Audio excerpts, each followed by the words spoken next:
আসসালামু আলাইকুম। Hello everyone. আশা করি আল্লাহর অশেষ রহমতে সবাই ভালো আছেন, সুস্থ আছেন এবং নিরাপদে আছেন। আল্লাহর অশেষ রহমতে আমার পরিবারকে নিয়ে আমিও ভালো আছি। শুরু করছি নতুন দিনের নতুন আরেকটি ভিডিও। আমার নতুন ভিডিওতে আপনাদের সবাইকে আমন্ত্রণ জানাই। এই যে সকালবেলা উঠেই প্রথমেই মার্কেটগুলো আপনাদের সাথে শেয়ার করেছিলাম কী কী কেনাকাটা করলাম। তারপর মা ছেলে রেডি হয়ে চলে যাচ্ছি তাড়াহুড়া করে, কেননা আমার হাজব্যান্ড দোকানে আমাদের জন্য অপেক্ষা করতেছে। তারপর তো রিক্সা নিয়ে দিয়েছিলাম, কিন্তু আমার ছেলেকে নিয়ে তোমার ভিডিও করা সম্ভব নয়। এই যে চলে আসলাম, একটু দাঁড়িয়েও ছিলাম। তারপর আমার হাজব্যান্ড আসলো, একদম জসিমউদ্দিন চলে আসছিলাম। এই যে তারপর আমি, আমার ছেলে, আমার হাজব্যান্ড, আমার বাসুরের মেজো ছেলে উঠে গেলাম। আর যেহেতু শুক্রবার আমার বাসুরের ছেলে আসতো আমাদের বাসায়, কিন্তু আমরা তো ওই জায়গায় চলে যাব। তারপর বললাম চলো আমাদের সাথে ওই জায়গায়। তারপর আমার বাসুরের ছেলে আর আমরা সবাই মিলে একটা সিএনজি নিয়ে চলে যাচ্ছি। রাস্তায় অল্প একটু ভিডিও করেছিলাম। এই যে উত্তরবাড্ডা পূর্বাচল, আমাদের বিল্ডিংয়ের নাম হবে পূর্বাচল। আলহামদুলিল্লাহ আলহামদুলিল্লাহ, আল্লাহর কাছে শুক্রিয়া, ঢাকার মতন জায়গায় একটুকু থাকার জায়গা করে নিয়েছি।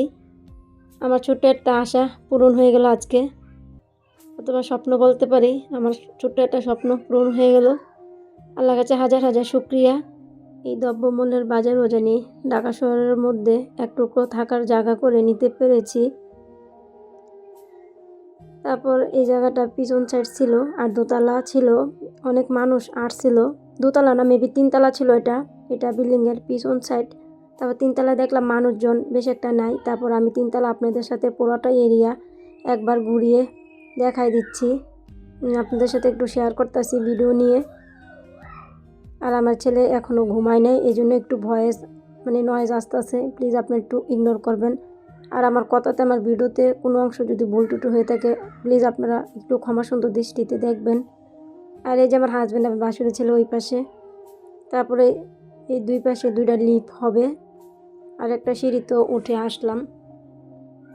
কেন প্রায় 20 কাঠা জায়গার মধ্যে 6টা ফ্লাইট হবে, তারই মধ্যে আমার ছোট্ট একটা ফ্ল্যাট।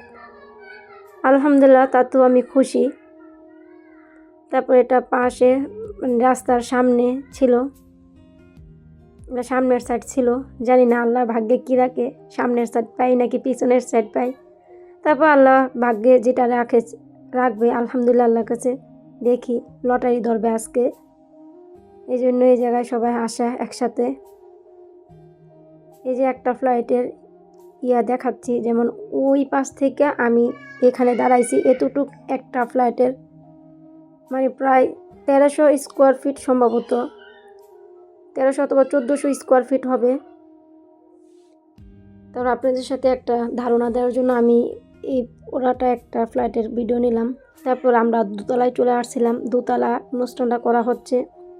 তারপরে বলছিল নাম ডাকা হবে, সবাই যার যার মতন চলে আসতে। তারপর আমরা চলে আসছিলাম। তারপর অনেক লোকজন আসছিল, আবার অনেকজনই আসে নাই।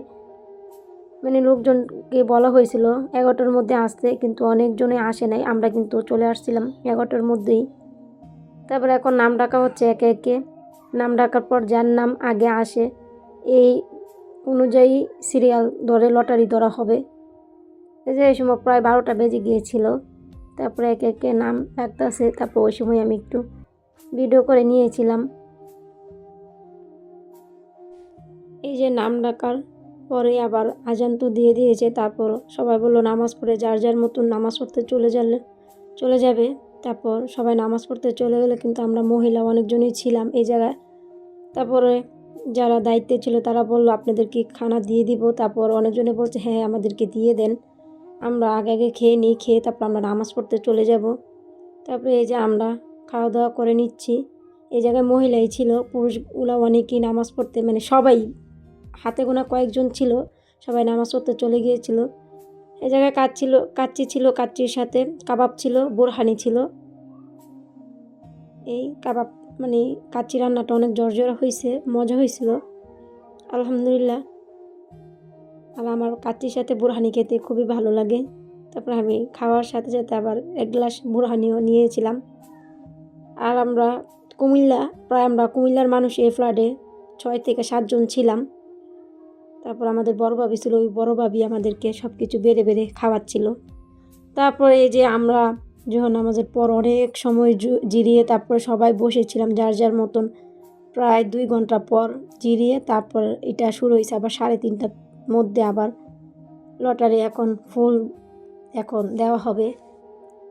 তারপর এই নামে সিরিয়াল অনুযায়ী ডাকা হবে, যার ভাগ্যে যেটা আসে। এই যে আমার হাজব্যান্ডকে দেখা যাচ্ছে কিনা বুঝতে পারতাছি না, আমার হাজব্যান্ডের 7 নম্বরে নামটা ছিল।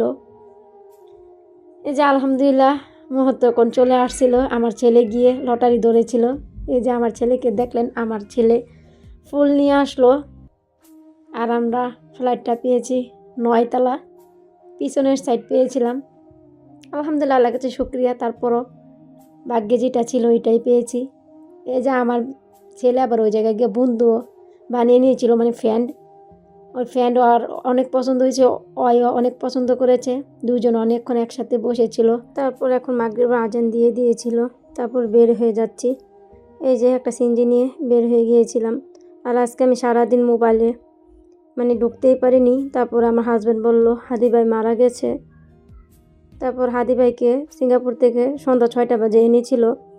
এদিক দিয়ে একটু জ্যাম ছিল, অল্প বেশি একটা ছিল না। তারপরে এদিক দিয়ে আবার মিছিল চলছিল। কি একটা অবস্থা দেখেন, আমাদের বাংলাদেশটা একটা ভালো একটা মানুষকেও থাকতেই দিল না। কতটা নিকৃষ্ট হলে একটা মানুষ আরেকটা মানুষকে মারতে পারে আমি বলতে পারি না। এখন বলতেছে আমার অনেক খারাপ লাগতেছে। সবাই হাদি ভাইয়ের জন্য দোয়া করবেন, আল্লাহ তাআলা জানি তাকে জান্নাত নসিব করুক, আমিন। আল্লাহ হাফেজ।